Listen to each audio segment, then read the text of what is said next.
ever be approved. But the media bath on this, and I'd done an earlier vlog on how the Canadian Yellow Jackets are so off base. The media bath on this and the way it's distorting the French Yellow Vest is that the natives are primitive and will have to be dealt with, in the long run, paid off somehow, some kind of accommodation as to route made. But when the real issue is that we're funding a dying industry. Because to keep the banks financing of all the projects going and the companies that have on the table wanting their profits, including the 1% plus Chinese ownership that this pipeline has, which induces the China-FIPA treaty. The things Mr. Harper did that Mr. Trudeau is just fine with because he's another globalist, and just as conservative liberalism is just a name.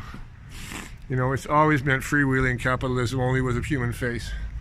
But it's not a very human face when it does, what things it's doing. And then it goes after the people involved, defaming them and disparaging them and continuing to wipe out and ignore their history. Anyways, so I'm a very disappointed British Columbian. Many of us are. And it's not just Native people who are upset. And so my American friend, We Are Change, I'm sorry buddy, I don't know your name. You're totally wrong about the Canadian Yellow Vest. So you should get a hold of me, man. We'll have a little chat, okay, about what they're up to and what they say, and versus what the French Yellow Vests say.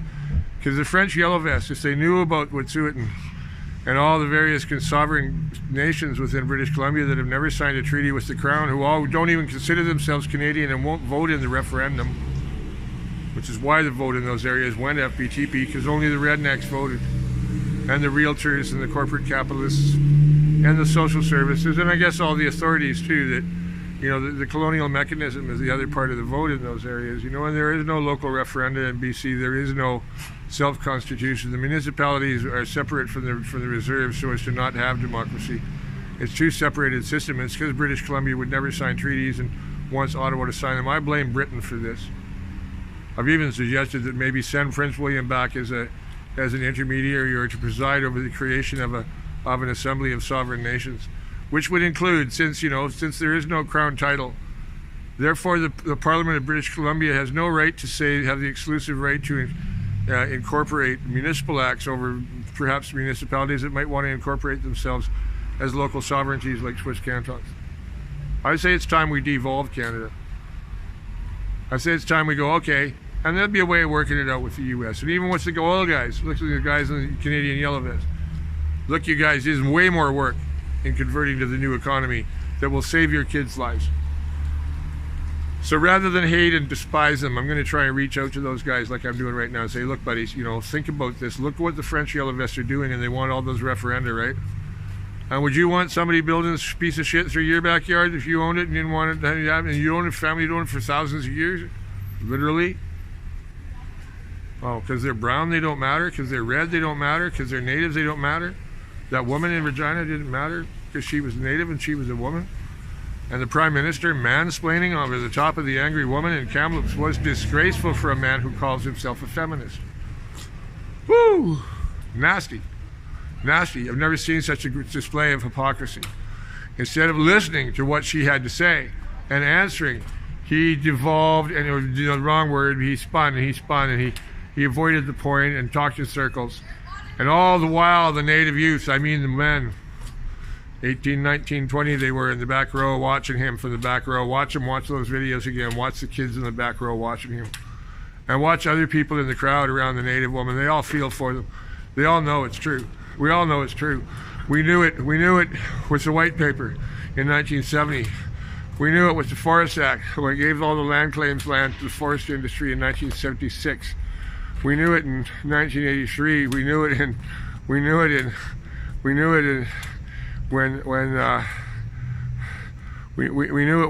NDP went and reinvested in all the forest industry expansion in the 90s. Instead of investing in new technology and new directions for British Columbia, which actually W.A.C. Bennett was a visionary and had wanted. But no, between Ottawa and the United States, we were just to be kept as hewers of wood and drawers of water. And that's all the Union Party can see. It's all the Business Party wants, because they already owe their souls, and all of us, to our foreign masters. So it's a question of how much can we do a revolution of our own, other than what the First Nations are manifesting and will manifest. Mr. Trudeau, you've met your match, buddy. Oh, man. I know them like you don't, man. So, and this is a bigger problem than France. Now, Alberta, you know, okay, well, you know, I think that Alberta separatist thing is and all of these Canadian Yellow Vests is actually a CIA action to destabilize Canada to make possible the acquisition of British Columbia and Alberta. Well, I'm fine with them taking Alberta, you know. They're going to wind up with highly multi-ethnic cities, you know, Edmonton, Calgary, and Fort Mac also, you know, are all really heavily multi-ethnic now. And also they get their quarter of Alaska. But out here west of the Rockies where there is no crown title, I say there is no more Canada. The terms of union were broken, you know, in many ways. I could get into it and do in other vlogs, my history vlogs. Canada has used armed force against a rural area of British Columbia to enforce a foreign-owned corporation's plan for a pipeline across sovereign territory that nation has long denied and said will not happen. And here you are, Mr. Horgan. And don't slough it off and blame it on Mr. Trudeau. He's just doing what any autocrat would, and he's trying to be his daddy. You know, just watch me. Oh yeah, well, just watch the First Nations, Mr. Trudeau, as to what you're faced with now. Right? You've touched off the division of the Great Red North from this long, thin white line that is the Trans-Canada Corridor. It's not only white now anymore, though, the Great White North. That's the interesting part. All my Chinese acquaintances and others, you know, and most of the younger ones, other than the brats I just had a conflict with in the town square, basically, you know, that they're fully aware of how unjust this country is and that they got screwed from the referendum.